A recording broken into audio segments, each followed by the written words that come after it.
Delighted to be here at the Bush lecture. I won't attempt to pronounce the first name, as there obviously is a difference of opinion on how it should be pronounced. And I know you're taking this series around to a variety of people around the campus, so we're delighted you're here at the MIT Management School. And as so often at the Management School, it's sort of mens et manus. So we have the professor, tenured professor, chemistry degree from Oxford, PhD in engineering from Harvard, coupled with the practitioner, career diplomat, who spent the last 10 years of his career working for the British government trying to understand where innovation happens and why it happens in certain places and not in other places. And with a degree, an historian and a PhD in political economy, so yes, don't underestimate your well, exactly. So there'll be a little bit of history here, which I think is a way to connect with Bush. So innovation is a topic that concerned me for the last decade of my diplomatic career, understanding what people meant by innovation. It's one of those motherhood and apple pie terms that leaders, both in the public and private sector, would come back from Davos saying we must have more innovation. And we said, yes, Minister, of course we must have more innovation. What sort of innovation would you like? And I was delighted to get posted here to Boston and be right here on the MIT campus. The British consulate is in E70, 1 Broadway, to try and learn from our friends at MIT about innovation. So thank you to Fiona and her co-lead of the Innovation Initiative, then Professor Vannevar, to come up with a definition of innovation for the MIT Innovation Initiative. It's no mean feat at an academic institution to get people to agree on a term. But I think it's very helpful that MIT defines innovation as the process of taking ideas from inception to impact. And just to unpack that, it's about the process. This is not a singular eureka moment, whether it's in a lab or a dorm room. It's about a process. It's about taking ideas from inception to impact without specifying what the nature of that impact is. Some people profit.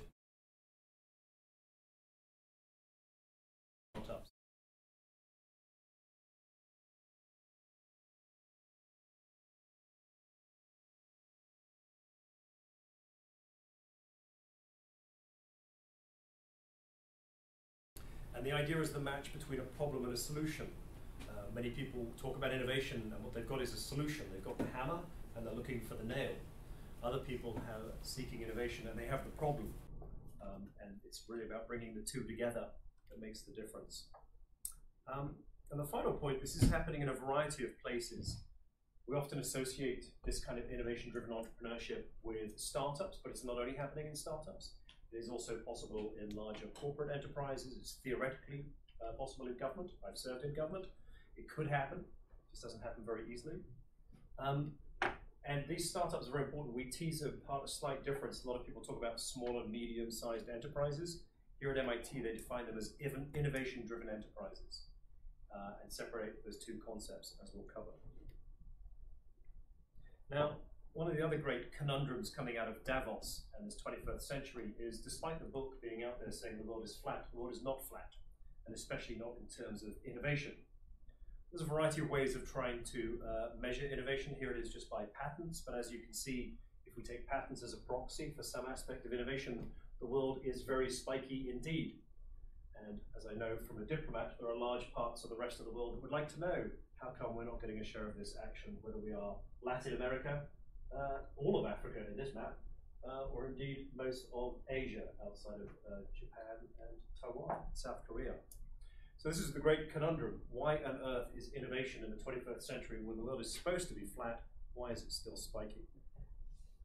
In fact, drawing on the work of Professor Scott Stern, also of Sloan, he's come up with an algorithm to measure of all the new enterprises that are being created, which are the very simple small and medium-sized enterprises, pizza parlors, nail salons, dog walking things.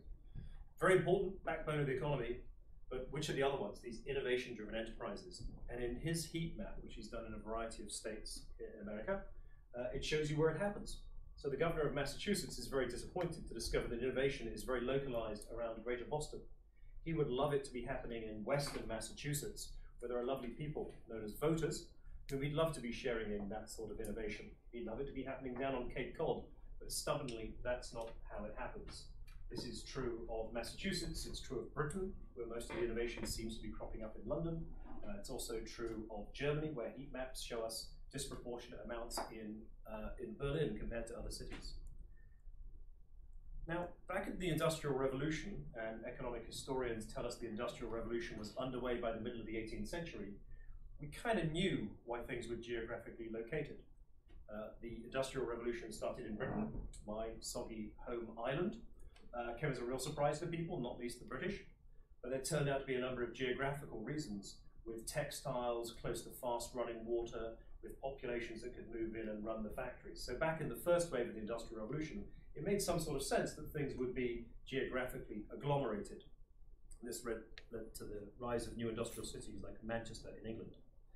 The curious thing is, today, location still seems to matter, but for different reasons than from the first wave of the Industrial Revolution. Experts differ, but we're probably in the third, possibly the fourth wave of the Industrial Revolution. It turns out, even in the world being flat, and with entrepreneurial tendencies being pretty evenly distributed, we work with a team out of Nigeria, no lack of entrepreneurship in Lagos, no lack of entrepreneurship in Latin America, or indeed the Middle East. And yet, for some reasons, the innovation-driven entrepreneurship remains really spiky. And it turns out, even in this cutting-edge 21st century wave of the Industrial Revolution, it really matters about people being together in certain places. Specialized people with certain talents. Specialized funding. Not just venture capital, which has been optimized in Silicon Valley, but a variety of venture funding which actually enable these sorts of innovation-driven enterprises to take off. Specialized infrastructure, demand, and also culture, whatever that means. There's something that's going on in these agglomerations that we've found from our own empirical research that shows us there's something dynamic happening in these locations that is not happening elsewhere. And these end up creating a virtuous circle in the places where it works, like Silicon Valley, Boston, London, Berlin, Israel, and yet vicious circles in places like Lagos, Nigeria, Accra, Ghana, and parts of the Middle East. So we've been trying to understand from the management school as good social scientists, why is this happening? So we've ended up coming up with a model which defines innovation in the context of these locales. One of the interesting things is we very boringly put foundational institutions, hugely entrepreneurial in Nigeria, and yet they are failed in many ways by their government's foundational institutions. It's really hard for them to get their enterprises going. Also, innovation often draws on comparative advantage. At one point, everybody in the world seemed to be one of the top biotech clusters. Turns out that's really hard to do. It's not in everybody's comparative advantage. It is in Boston's. But I think the key distinction that's come out of the professors at Sloan is this separating of innovation and entrepreneurial capacities. One of the great challenges in Britain is the ministers would come back and say, we're pumping all this money into science, basic invention and innovation, and yet we don't have a British Google. And what this model showed to me was you can put lots of money into basic R&D on the innovation side of the equation, but unless you have some sort of supporting entrepreneurship that's not just hair salon, pizza entrepreneurship, but is really smart entrepreneurship, and then can combine with that, you're not going to get the kinds of world-changing companies coming out of this. And one of the ways in which America and Israel have benefited is they have considerable capacity on the hardcore innovation side, but it's connected with some truly inspired entrepreneurship on the other side. And it's the coming together of the two that helps us understand the paradox as to why innovation is spiky around the world, and in a very fundamental sense, unfair that it's happening in certain places and not others.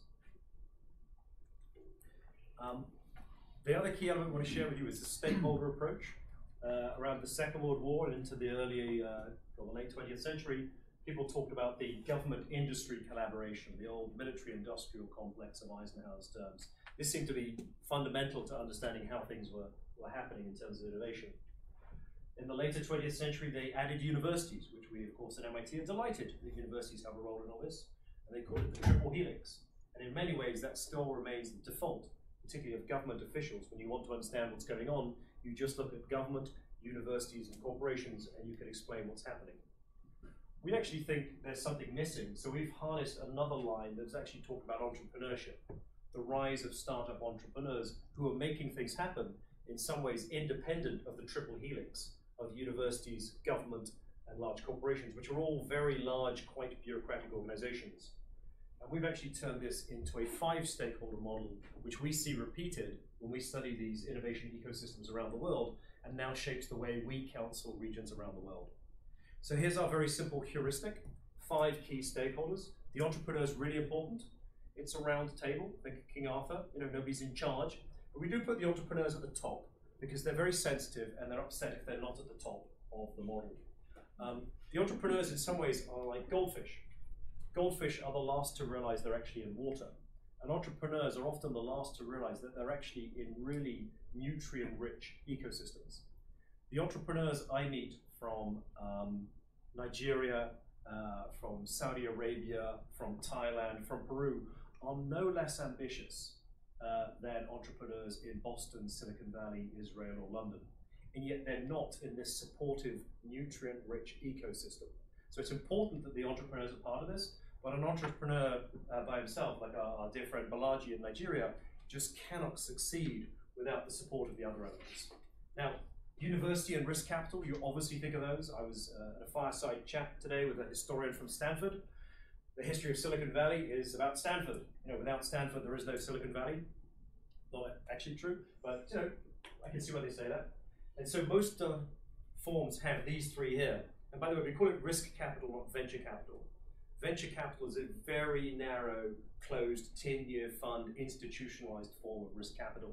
And in most places around the world, there's friends, family, and fools. There's maxing out your credit card. There's mortgaging your home. A whole variety of ways of getting risk capital through angels, all the way through to corporate banking and a variety of other ways. So venture capital funds are optimized in Silicon Valley, but most of the rest of the world drives innovation through a whole wider range.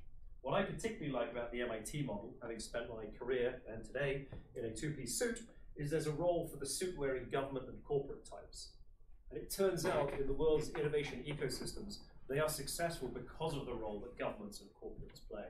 Even the history of Silicon Valley, which I do in a separate lecture, is not understandable without the role of government, without massive US Navy spending during First World War, all the way through the development of radio communications, which paves the way for MIT people to go and give California Silicon Valley. And corporates as well. Many entrepreneurs think of them as the evil person in the suit. And they're to be approached carefully. But without the corporates there, many of the startups wouldn't have customers. Many of the corporates in Silicon Valley helped the little startup companies that have now become huge corporates themselves. So this is our model. I've talked about innovation, ecosystems, stakeholders, and especially innovation-driven entrepreneurship. But I'd now like to turn to the professor to talk to one particular stakeholder in that model. Thank you, Phil. So, there are a number of questions when you have this ecosystem model that you could ask about it. And when we work with regions around the world, we're often asking them to really assess the degree to which each of the different stakeholders showing up are actually participating and are being really effective actors in the system. But one of the questions we've been thinking about quite a lot focuses particularly on the role of universities. As Phil says, if you read any history of Silicon Valley, especially a history that's focused on or written by Stanford, they'll tell you that they're the most important people. If you read quite a lot about Kendall Square, there's a particular point of view that's really all about MIT. And so there really is a common view that a university is absolutely key to having a successful innovation ecosystem.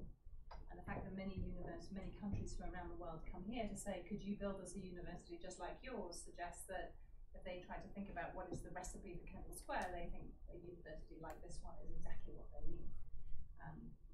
And so what we wanted to try to do is really ask the question, does that really make sense and is that right? Particularly because there are some leading universities that don't seem to have supported their innovation ecosystem that much.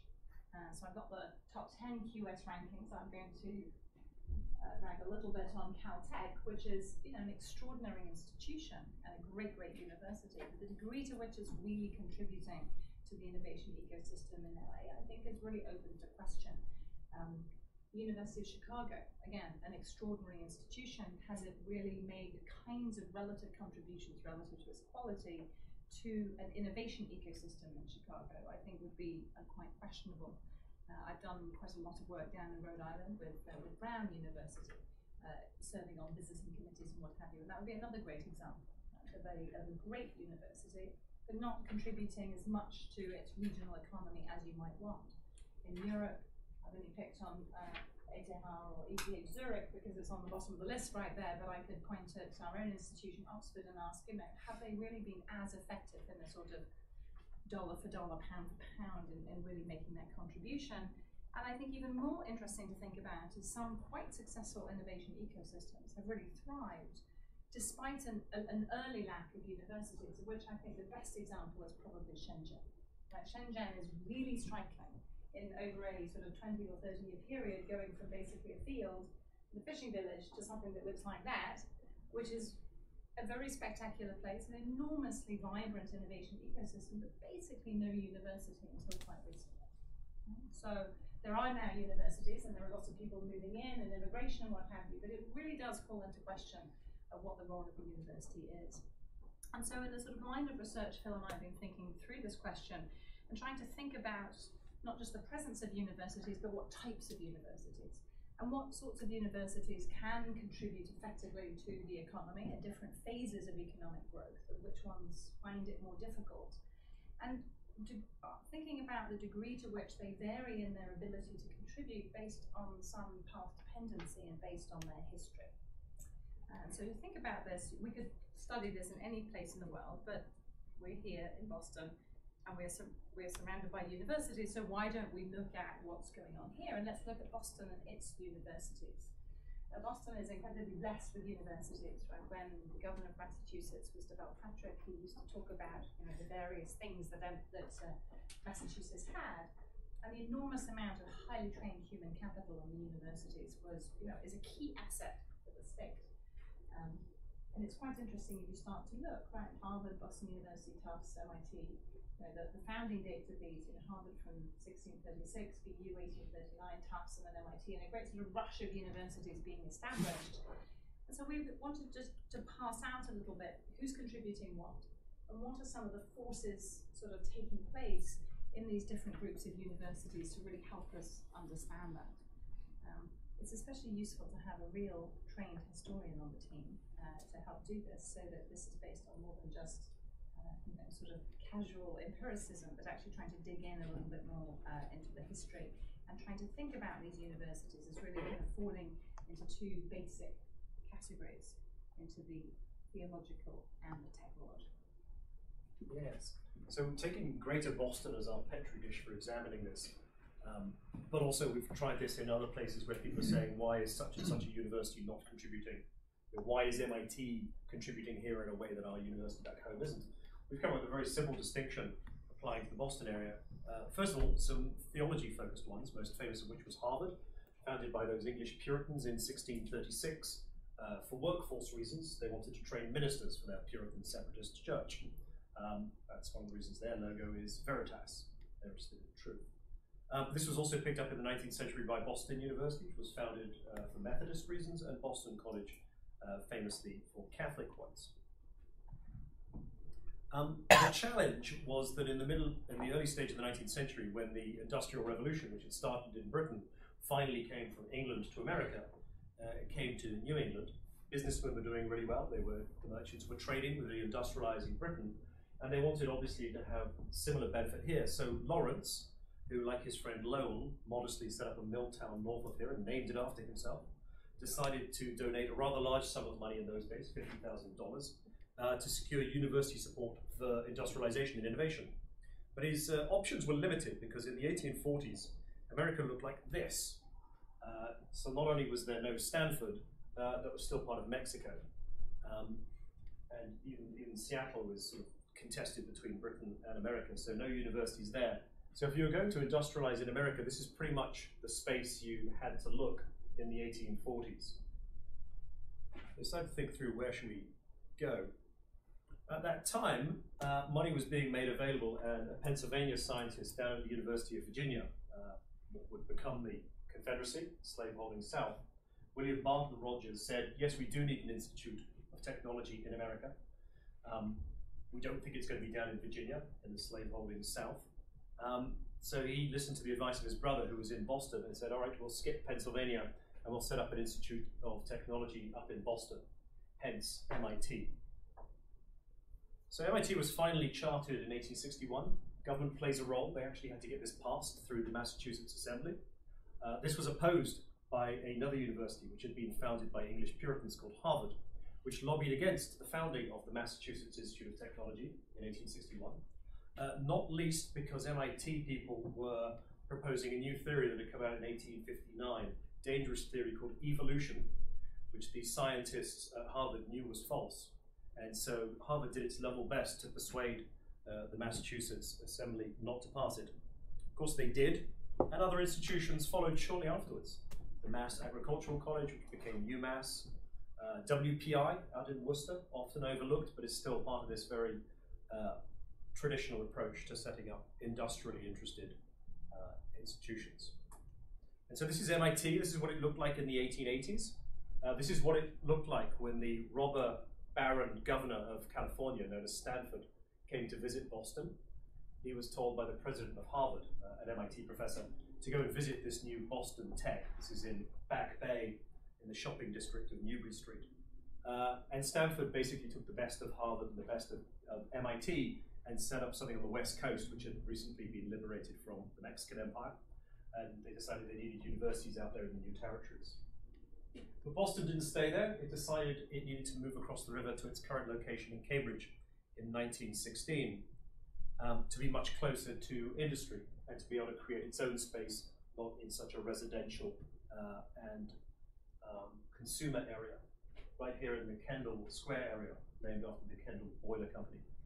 Harvard, having tried to block the creation of MIT, tried for a third time to buy MIT and make it its Department of Engineering. And I think it is to the strength of the Boston ecosystem that MIT maintained its independence. One, because had MIT just been the School of Engineering at the Divinity University of Harvard, it would have been quite low in the pecking order. Whereas at MIT, the engineers are the rock stars, just like the entrepreneurs today are the rock stars. And I think that's made a huge difference to the Boston ecosystem. The other reason it's made a difference is that MIT had to find a way to survive in the world right after the First World War without many alumni. And it had to do something really odd. It actually had to work with industry and do research that was relevant to companies in a way that Harvard didn't have to because its ministers had endowed it. And I think that also made a huge difference. It gave us an example of an American polytechnic university, rather like the polytechnic universities of Germany of the 19th century, that was actually in the world to be of assistance to the world. So there's a difference when we look at these universities, and it applies in other countries around the world, those that are more theology focused as opposed to technology focused. So what you ask of your university, you should think through first, which type of university is it? Is it one that was founded for theology, like Oxford and Harvard, or was it one that was founded for technology? Now, this is the Bush series of lectures, so I do want to mention Bush. During World War II, MIT stepped up, and here are some of the freshmen in uniform ready to serve their country. But it wasn't alone. Harvard also stepped up. Back then it had ROTC on the campus, and as did many other universities. But I think this is where the distinction between a theology-focused university and a technology-focused university really came in. Because the Dean of Engineering from MIT, in whose name this lecture series is being held, had gone on to do different things. And Mr. Bush, being down in Washington, DC, was in a position to understand that outside of the military-industrial complex of government and companies, there really was a role for specialized universities to play. And it's thanks to Mr. Bush persuading President FDR that the National Defense Research Committee was set up in June 1940, recently covered in The Darkest Hour movie, rather dangerous time for the Western world. And it was because of his insight that he put science and technology into the service of the nation. The Tizard mission from London, as it looked like London might fall, was basically Britain sending its best technologies over to the United States, one of which was radiation. And because Bush was from MIT, he sent the radar work up here to the radiation lab, better known as Rad Lab here at MIT, which ultimately became Lincoln Lab out on Route 128 and sparked a whole tech cluster.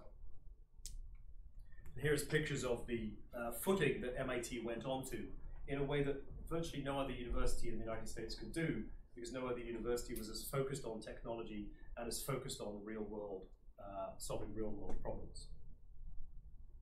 Now, if we fast forward to the 1980s, the world changes again, and we find that the universities that are technology-focused are better able to rise to this new challenge.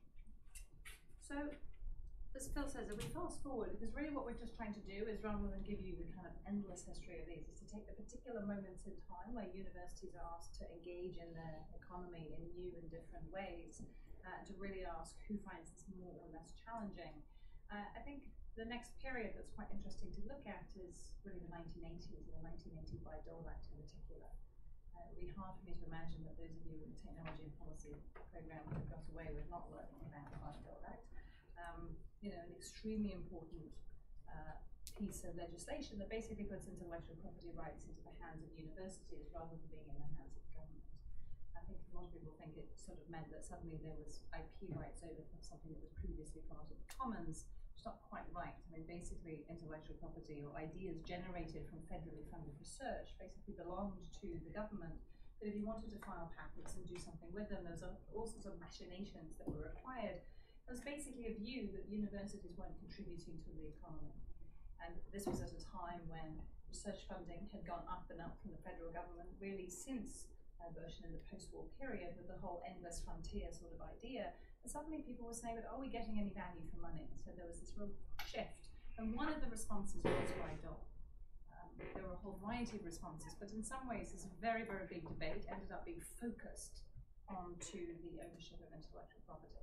What that caused was to require universities to basically set up some sort of internal administrative apparatus, typically a technology transfer or licensing office, to do this. Although it didn't mean that translation and getting ideas out was necessarily optimized. And it was certainly the case that universities like Stanford and MIT had actually started to do this already and basically seemed to find this a little bit easier than some other universities. And if you look at some of the European examples, many of the very more traditional European universities, again, Oxford, Cambridge, universities in continental Europe, have continued to find these kinds of activities quite sort of troubling and problematic in ways that places like MIT or Fraunhofer or some of the other, or Imperial College in London would be another good comparison to say Oxford or Cambridge, found much less problematic.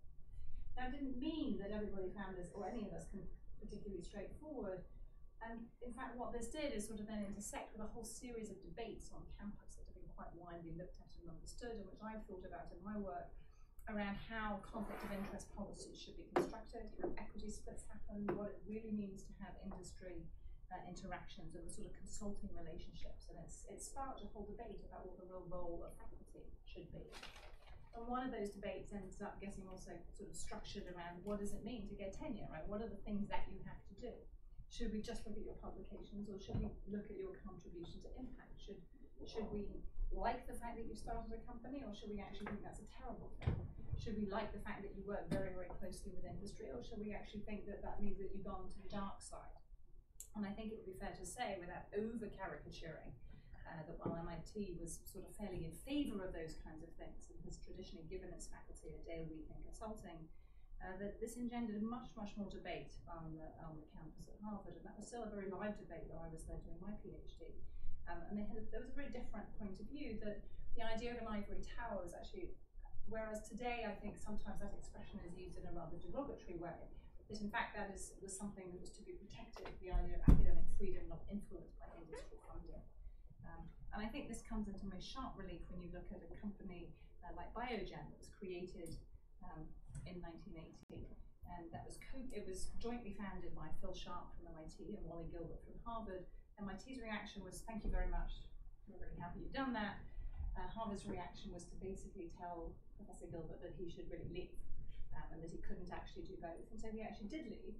He actually became CEO until he decided that academics make terrible CEOs, but he couldn't really come back to Harvard, and he spent quite a lot of time hiding in the lab of Jeremy Knowles, one of the chemistry professors, and until he got, I think, at least the first of his Nobel Prizes, when Harvard said, okay, well, we'll have you back. So there's a really interesting sort of difference. I think most of the universities have sort of started to have really developed policies that make this more straightforward. But that now then raises the question of what are the struggles that these two types of universities are really thinking about today. And from my vantage point, I'd say that one of the big questions that we're all trying to answer is really, how do we educate this next generation of innovation-driven entrepreneurs, the next generation of global innovators? What does that mean for our curriculum? what does that mean for how we think, what we think of good education looks like?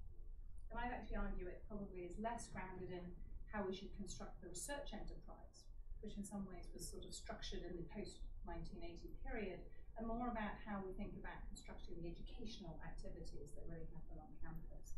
And I think we see continuing differences in the way in which we think about the shift to practical training and how we understand that and incorporate it. And in particular, how that gets incorporated into curricular or co-curricular activities of students. And as I said, that's a very live debate on campus. And just to sort of give you a really specific example of that, there's always been a long debate in any university about what you teach to the first, what are the required things that your undergraduates have to do. In some ways, that is sort of the thematic way in which you define yourself as an institution. Columbia has the great books class, right, and the great thinkers. MIT has, HASD requirement that sort of says, well, you have to do a little bit of arts and social science just so that you're not too narrow-minded, but otherwise please take physics and biology and chemistry and then everything will be fine. At the moment, there's a class being run by the former Dean of Engineering asking students to redesign a first year. Quite interesting, asking the customer, so to speak of entrepreneurship, asking the customer to design their first year. Quite what we'll do with their designs, right, remains to be seen, but really interesting to ask that question. So we think about educating on the innovation side. It really is the purview of the sort of traditional STEM schools, I think, who are really thinking about this and are at the forefront of thinking about that. Massachusetts has a great advantage in having some extraordinary STEM programs for graduates, undergraduates, you name it. But there has been this increasing shift that again, that I think has happened much faster at the technology rather than the theology universities towards saying, what are we going to, how are we going to train innovators? Are we training them just to be faculty or to perhaps create their own jobs and do other things? Certainly what we see here is training kind of technical founders and what you might think of as the future chief technology officers of the economy, to think about how to take their ideas further towards impact than just basic research. In places like Northeastern and WPI, they've done, I think, some extraordinary work thinking about the cooperative program, getting people out into companies to really train them to be incredibly good employees, which is, I think, a very big shift that has been going on for much longer in those institutions, WPI having programs of video game development. I mean, it's a really interesting shift in how we think about this. At MIT, it's been a lot about, finally, only this last year, having a minor in innovation and entrepreneurship, which we established across the institute. It's not a Sloan minor, it's not an engineering minor, it's institute-wide. And that was a very, very big change that was much more controversial than I think we might anticipate. If you look on the entrepreneur side, this is where I think these flavors of universities sort of becomes a little more illuminated. So general entrepreneurship education would be the sorts of things that Babson has done tremendously well. An institution whose history is really steeped in real-world practical business training. I think Babson is one of the really preeminent places and basically training entrepreneurs to sort of start small and medium-sized and sometimes growth enterprises. If you sort of shift down to MIT, we've really focused our entrepreneurial education on educating these innovation-driven entrepreneurs and asking people, if you want to solve a problem, think of a big solution that could have big global impact. Don't focus on a local solution. And I think you'll hear from Bill Elect, who's been very important in our Trust Center for MIT Entrepreneurship and his sort of thinking about this mind in hand, but very much in this innovation-driven space. And here, Harvard, as this more theological institution, really thinking about its business school as the locus for where this is happening. I would argue that MIT, a lot of our entrepreneurship education, is really spread out much more across the institute in a way that reflects a sort of a degree of comfort with this. At Harvard, though, what you're seeing is a different view, which is putting entrepreneurship as entrepreneurial management actually into the required curriculum for the business school, but not really having it seep through to the rest of campus. So again, the histories of path dependencies allow us to see differences in the way in which people are doing this. So that's the education. What are people now thinking about? And I'd say that education is still very much on people's minds, but the other thing that I think is on the minds and the agendas of university leadership is really how they're changing the built environment, the physical space, in ways that support the broader innovation ecosystem, and how they are creating a built environment that enables these sort of creative collisions among innovators and entrepreneurs on campus and beyond, outside to the various stakeholders. And again, just to give you a contrast, one of the things I'm always struck by, and many of you will have international visitors who come to see you, or you come to visit us on campus, and they always want to see Harvard, and they always want to see MIT.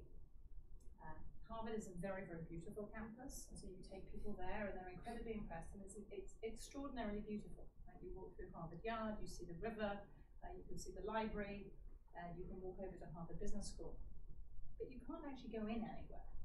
You can't actually get into Harvard Library. I had an ID card for a while that I somehow had from way back when with a photograph of my team, which was a little surprising. But it is an ivory tower. It remains a closed campus, an extraordinarily beautiful, calming, intellectual campus. MIT is not a very beautiful campus. We have some extraordinary buildings, examples of buildings from very fine architects, but not always, in my view, their most finest piece of work. Some of the buildings are quite ugly, and some of them aren't very functional. But MIT is an institution to see from the inside. And when I show visitors here, I actually don't guide them around the outside because there's nothing to see. I walk them through the infinite corridor. So it's a place to see from the inside out. And there's something about that that I think, again, appeals to this sort of theology, technology distinction among these universities in an interesting way that I hope our colleagues in architecture and planning will probably help us unpack a little bit more than we've been able to do so far. But as we think about it, one of the things that's so striking about our role in Kendall Square is really thinking about how the space around the university is not simply a green field, but is in fact a space that kind of enables this broader innovation ecosystem.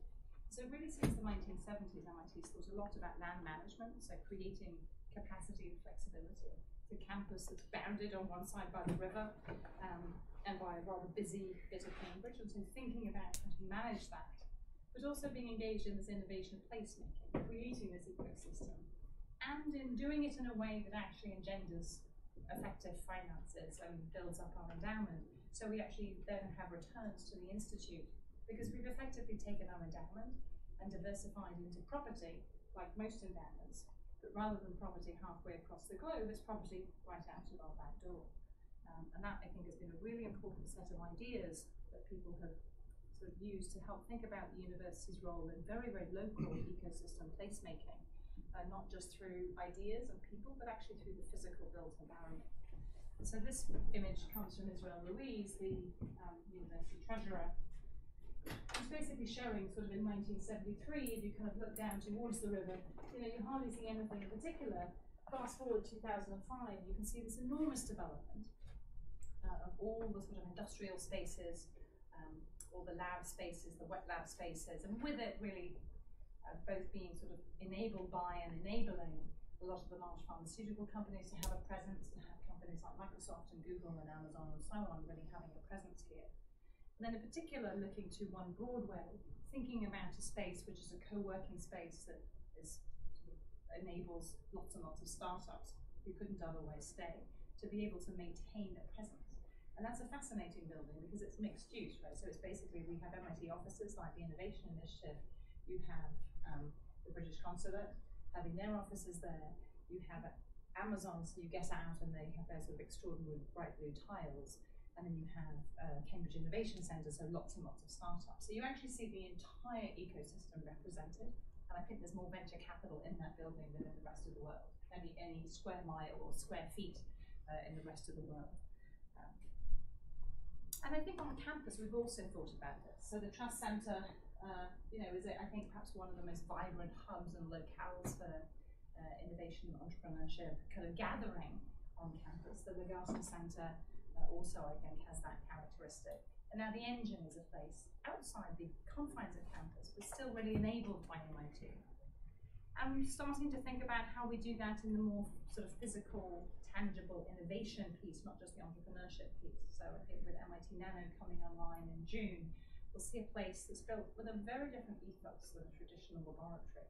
There won't be individual faculty labs. This is like a core facility, the sort of cutting edge nano and fab facilities which faculty can use, but which will be open to other people on campus, to corporate partners, for special access programs, to startups. WPI out in Worcester has done something reasonably similar with cutting edge biomanufacturing technology, which companies can use to do small scale, lab scale production and GMP So really interesting ways in which universities are really opening up the built and physical environment to enable these things. Again, interestingly, and this again is not to rag on anybody, but we haven't seen as much of this happening in the more traditional universities, although we are seeing that happening. So the more traditional universities, the theological ones, are following suit. Boston University has its rather sort of splendid looking entrepreneurship center opening up. And I think perhaps the best example is Harvard's iLab opening up right beside the business school as a place, which when it was first opened was sort of glorious and glamorous, but really rather empty. But today it's really beginning to be a very, very vibrant hub. And so with the movement of the engineering school over the river at Harvard eventually, beginning to see something that will, I think, start a very interesting journey for that institution, thinking about how it kind of retains its theological path, but kind of begins to take on some of these new characteristics of a more technological university. And I think having a new president who is here for many, many years on the faculty is going to be quite an interesting part of that actual journey.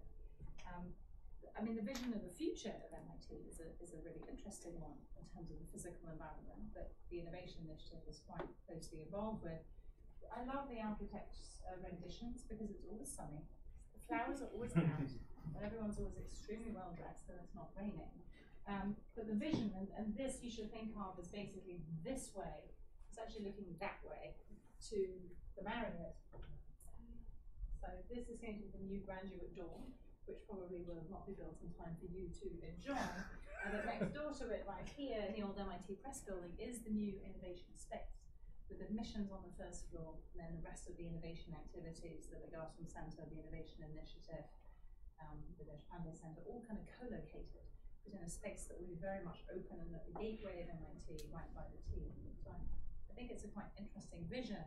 And as universities think about that, real estate and their built environment is an enormously important thing. So watching how these institutions deal with this, I think is going to be a very interesting reflection of their past. And perhaps the fact that we don't have quite such glorious sort of architecture and old historic buildings actually makes it much easier for us to engage in some of this transformation in ways that are perhaps more difficult in a place like Brown or Harvard, or Oxford, which is so very beautiful. It's quite difficult to sort of think about how you blend that boundary in quite the same way.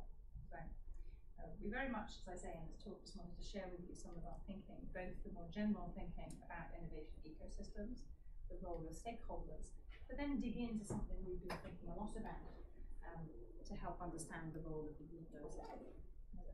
And we focused in on the Boston example because we think it's such an interesting natural experiment of the way the universities have evolved. We also teach this through a global program called REAP, where we work with regions from around the world. These are most of their flags. There's another group are about to be announced for the next cohort. And what we're finding is our approach to innovation, as defined by the MIT Initiative, our approach to the ecosystems, and the simple approach to the 5 stakeholders is holding up robustly, whether we're working with Antipodeans, Southeast Asia, Sub-Saharan Africa, Middle East, fellow Europeans, North Americans, Latin Americans. And so we're finding what we're useful is a nice way to break down, drawing on the smarts of MIT and filtering it through a diplomat to make it accessible for stakeholders around the world. That in MIT's tradition of mens et manus, we're combining really deep thinking about these things, but trying to make it accessible for people who are operating in other places and really care about innovation in their regions. So with that, sorry we've gone on a little long, but we're quite passionate about this, but we'd love to take any questions or observations you may have. Ladies first. So, You came back for more. I enjoyed it. I was curious about your mention. Thank you. Yeah, this wasn't the same at the presentation in class, so I enjoyed that. You mentioned Shenzhen, which has no universities, and I think not that much industry involvement aside from the SMEs until all of a sudden it started growing. And curious how that sort of innovation ecosystem evolved and how you would classify that type of innovation out of necessity and through a lot of possibly property theft, IP theft, versus somewhere like Boston, which we got our IP theft over with. some That's centuries true, ago. remind us, yes. Yes. Yes.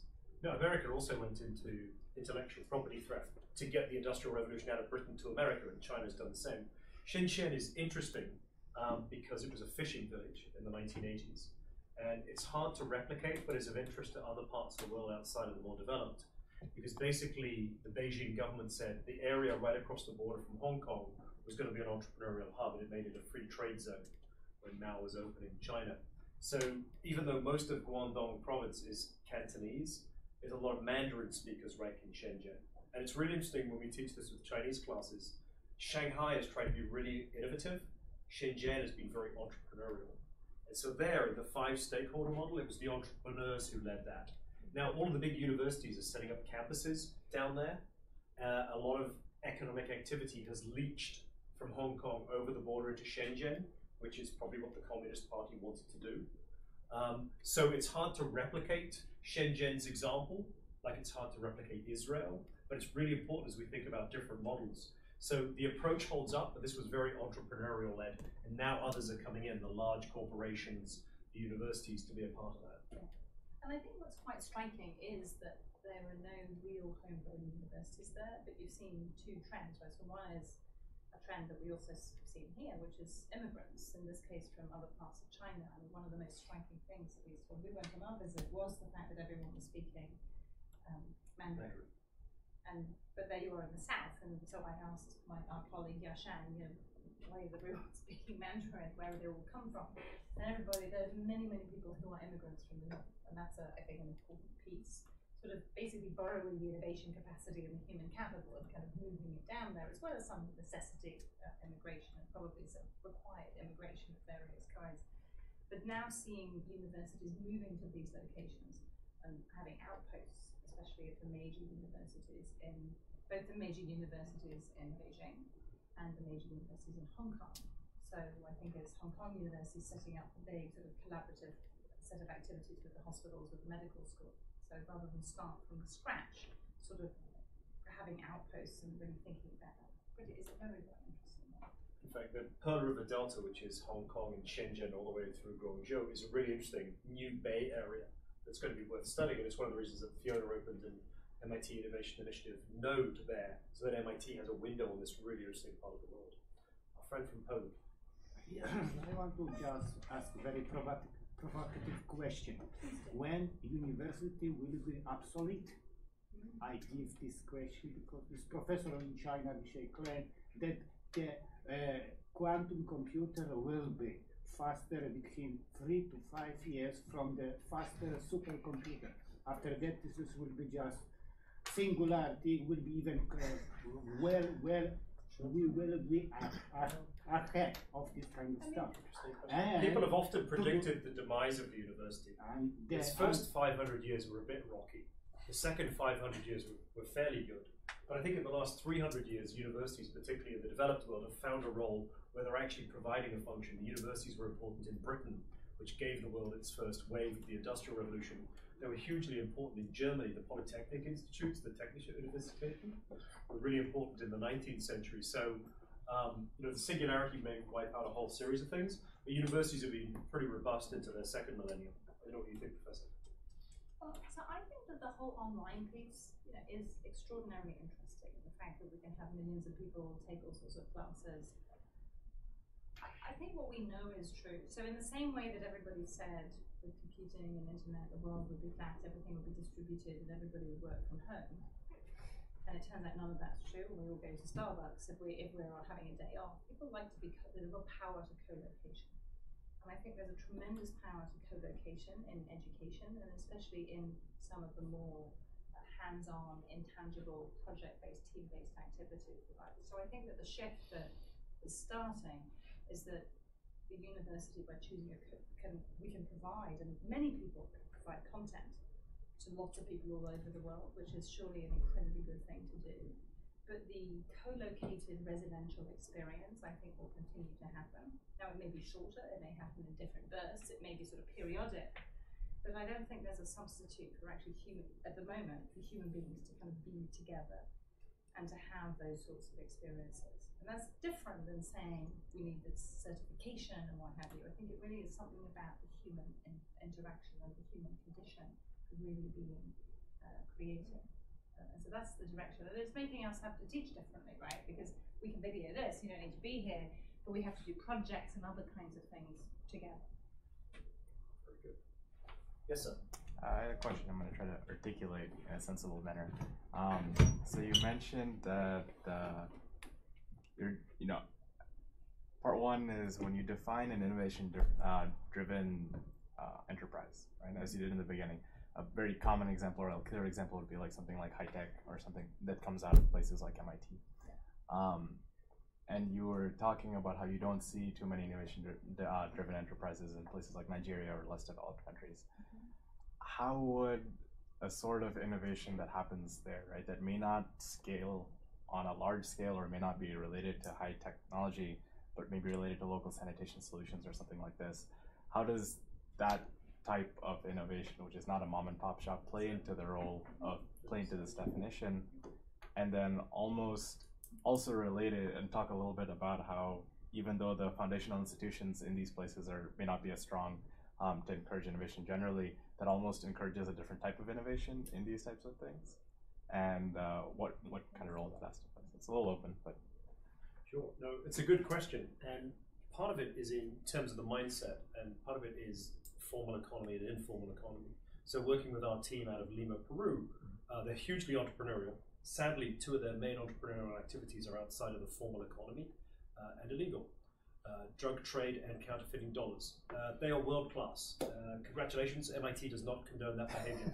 So we're trying to encourage them to turn that entrepreneurial instinct, which is pretty globally distributed, into something more useful. Right. So coming into the formal economy really helps. And then innovation is not just about tech solutions. Right. There can be innovations which are in the business model or the financing model. So there's one particular example, given that you mentioned sanitation, which I think is in Africa, but it could equally have been in India, was Sanergy. Do you want to say something about that as an IDE that came out of MIT? Yes, so Sanergy is one that I think a number of you might know. It was supported by the Legatum Centre and the students there. Really, it's a waste sort of system. It's a latrine system, right? And the idea is that you have these toilets and people buy them, and you have a sort of franchise model, but then there's a sort of not-for-profit piece putting them in place in the slums, and then there's a business part which is about using waste and turning it into fertilizer. And I think what's interesting about that is that instead of taking a sort of traditional government-based role, or thinking about government provision of these kinds of services, you take a private sector perspective. You create a business model that allows for sort of small businesses and a small business view, but it's highly, highly, highly scalable. So I think things like that are very interesting.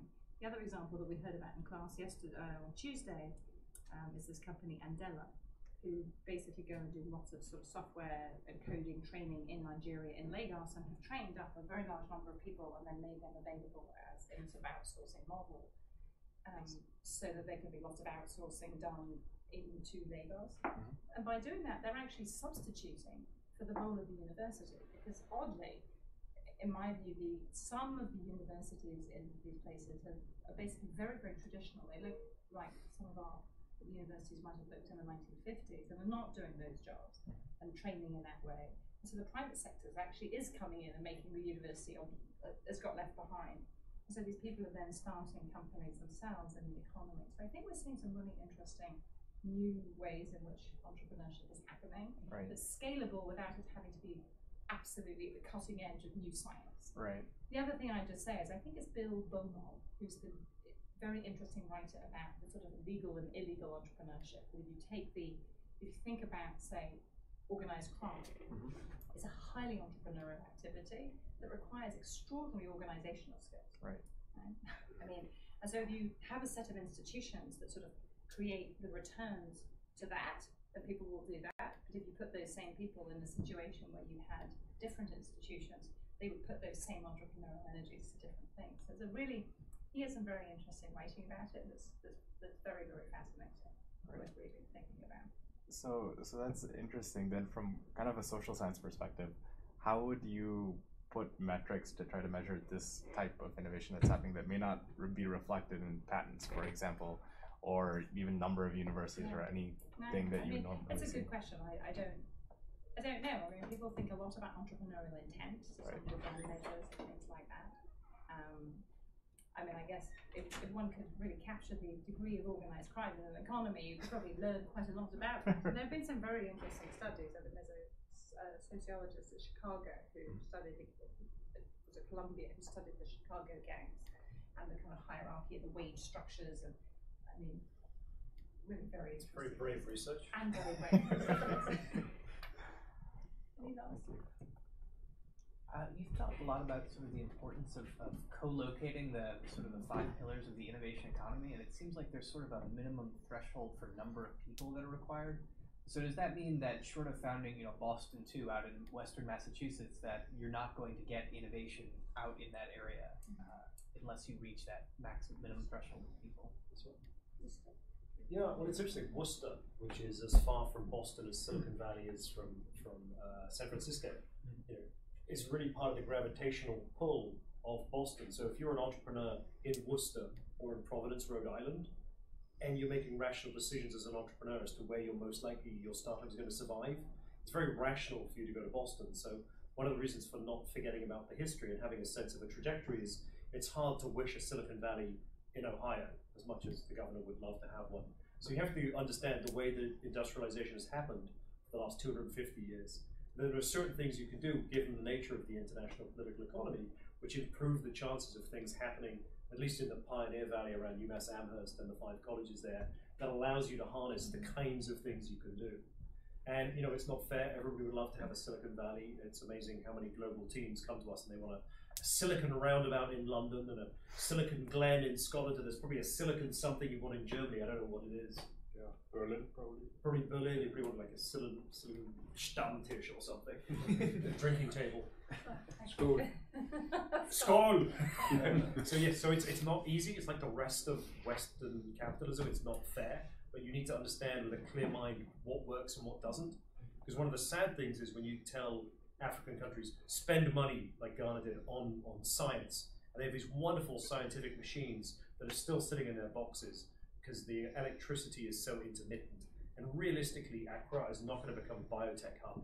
And it would be better if that international aid money and the aspirations of entrepreneurs had been focused on something different. So it really matters understanding what's appropriate for your location. Perhaps a final question, and it's time for Scott. Yeah, so the I want to ask about the architecture of MIT.